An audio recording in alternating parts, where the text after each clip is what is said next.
The movie opens up with a brief information about the First World War, where Serbia suffered a devastating loss. It is mentioned that more than 2/3 of its male population perished during the battle, and the women who survived were left to pick up the pieces and start new lives as best they could. However, this also meant that many small towns were left with few or no men at all. The scene then shifts to a small town named Pokirp, which is filled with beautiful women. There is only a single male representative through the whole town, and that too, he is very old. One day, two sisters, Ognajenka and Boginja, are seen playing around the pond next to the cemetery. Jenka is the responsible sibling, and she suggests that they head home and avoid the cursed pond due to the legend that surrounds it. However, Boginja, being the carefree one, walks towards the pond without a care in the world. According to the legend, their great-grandmother cried by the pond for 7 days and 7 nights when her husband did not return from the war. Her tears made the pond so salty that even sea animals started living in it. After a week of mourning, she swore to toughen her heart like a stone and became the best wailer on the mountain. Wailers are women hired to cry at funerals, a tradition that has been passed down through generations in this family, which the sisters are also a part of. In Pokirp, if a boy is as tall as a rifle, he is considered ready for war. However, with so few men left in the village, and with the meager number of deaths nowadays, the family business is slowly becoming worthless. Following this, we are informed that only 2 men have ever returned to Pokirp from the war, but sadly, both died soon after. The first was crushed by a gravestone, and it is unclear whether his death was accidental or due to his wife's anger over his infidelity. Whew,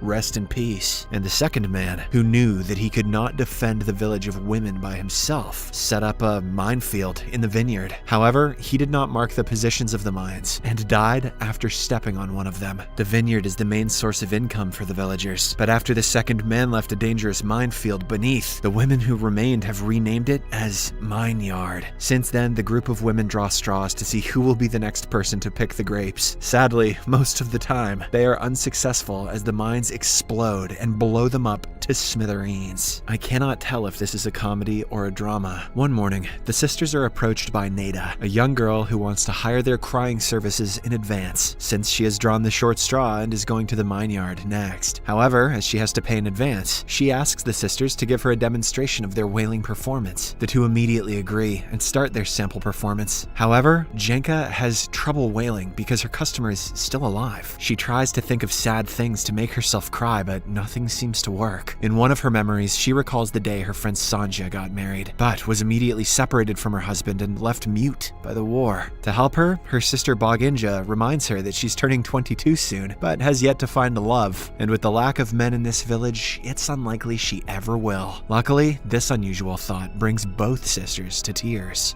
It won't bring me to tears, though. It won't.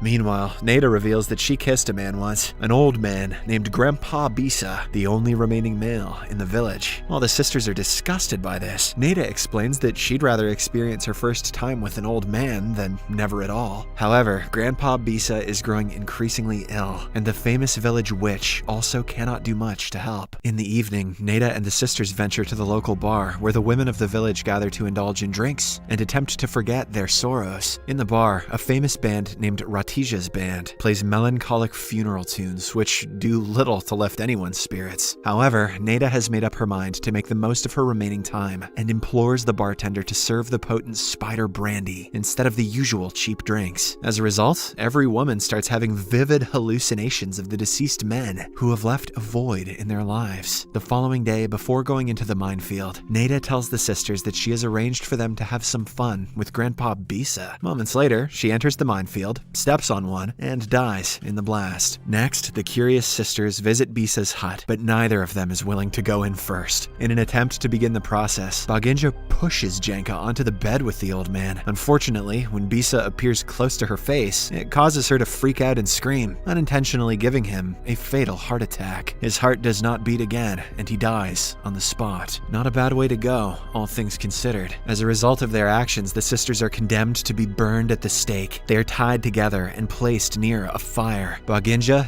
desperate to avoid death, proposes a condition and promises to bring back a better man than Bisa within 3 days. The village witch agrees, but she makes sure to curse the sisters, saying that if they fail to do so, their great-grandmother's soul will rot in a place worse than hell. That's right, we talking about Burger King. In the next scene, the sisters embark on a challenging quest to find a man, but their search proves to be much harder than they expected. On their way, the first man they encounter belongs to a female-only town, where the women fiercely guard him and scare the sisters away. The second man turns out to be a woman disguised as a man, attempting to join the army to help with repopulation. Finally, they arrive at the city, and are surprised to see the men from their hallucinations there. Janka finds herself smitten with Dragol Jub, a daring circus performer known as the Man of Steel, who wows audiences with his cannon launches. As soon as their eyes meet, they feel a spark of attraction, and Drago offers to take Janka on a flying adventure, a stunt he usually reserves for paying customers. In the meantime, Boginja is drawn to Arsa, a charming singer who captivates the hearts of all the girls in the city with his smooth voice. As Janka and Drago soar through the air, their bond grows stronger, but their flight ends in a plunge into a nearby lake. Drago struggles to stay afloat, but Janka rescues him and revives him with mouth-to-mouth resuscitation. Impressed by her courage and quick thinking, Drago offers her a position as his assistant.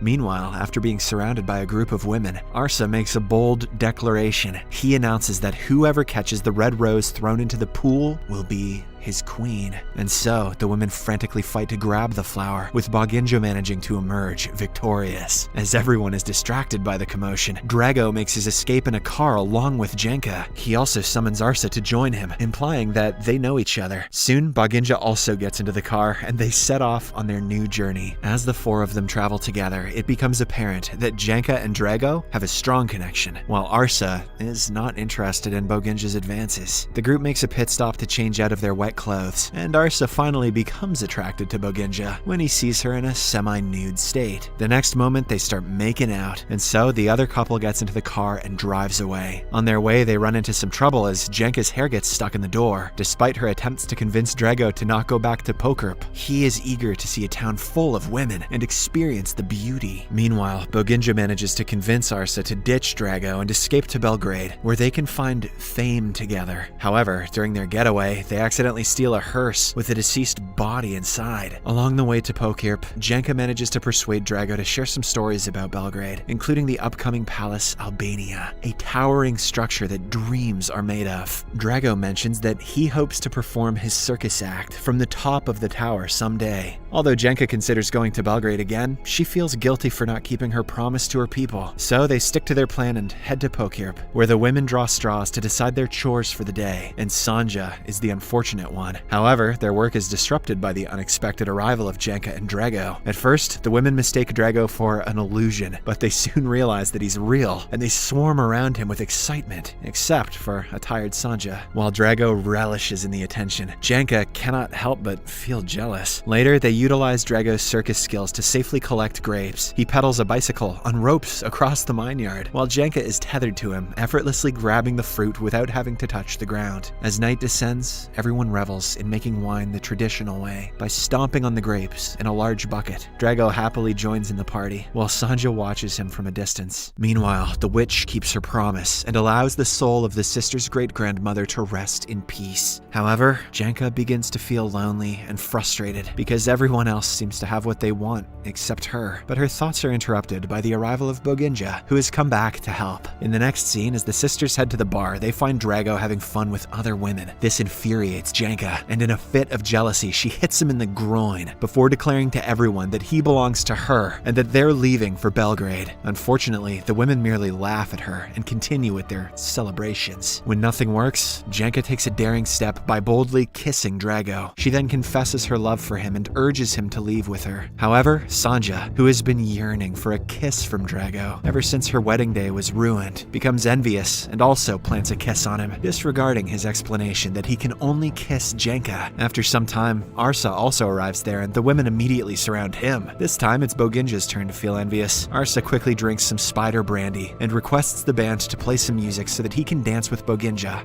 on top of the table. But things turn violent when Ratija also desires to dance with Arsa, leading to a scuffle between her and Boginja, which leaves their feet bleeding from the broken glass. Drago grows weary of the spectacle and flips the table, putting an end to it all. After this, a bitter argument between between the men ensues, and the women suggest that the best way to determine who is the better man is through their bedroom skills. Drago agrees, but Janka hurls a glass at his head, revealing her possessiveness and envy. The following day, Drago wakes up to find Sanja hovering over him, trying to get closer. She confronts him about his macho behavior and reminds him that it's okay to let go of his pride. However, deep down, she knows that Drago is committed to another woman. So, after a bit of consideration, she kisses him one last time and sends him off to be with his true love. Next, as the sisters leave for Belgrade in their car, Drago tries to follow them. However, they angrily ram him with their vehicle for all the problems he's caused as of late. Arsa, on the other hand, tries to escape from the women, waiting to spend time with him, and accidentally ends up in the dangerous mine yard. Just when it appears as if he is going to die, the sisters arrive, and Boginja steps up to rescue him from the minefield. Before she sets out, she bids her sister an emotional farewell, urging her to continue her way to Belgrade and live a full life. With a red rose, the same one Arsa threw on the day they first met, pinned to her chest, Boginja then moves towards her beloved, and they share a passionate kiss. The villagers watch in awe as the two lovers dance in a beautiful and moving choreographed display, unaware of the mines detonating all around them. They move in perfect harmony until the final deadly mine blast takes them both. Devastated, Janka gets into her car and drives out of the village. She remembers that her sister had bathed in the cursed pond and believes that it was the cause of her untimely demise. However, the sun is shining brightly, symbolizing a hopeful future, and she begins to imagine the life that Draco had described to her. The movie ends on a hopeful note, with Janka dancing to a lively rhythm. As she twirls and spins, she knows that she is ready to start a new chapter in her life, leaving the past behind and embracing the possibilities of the future.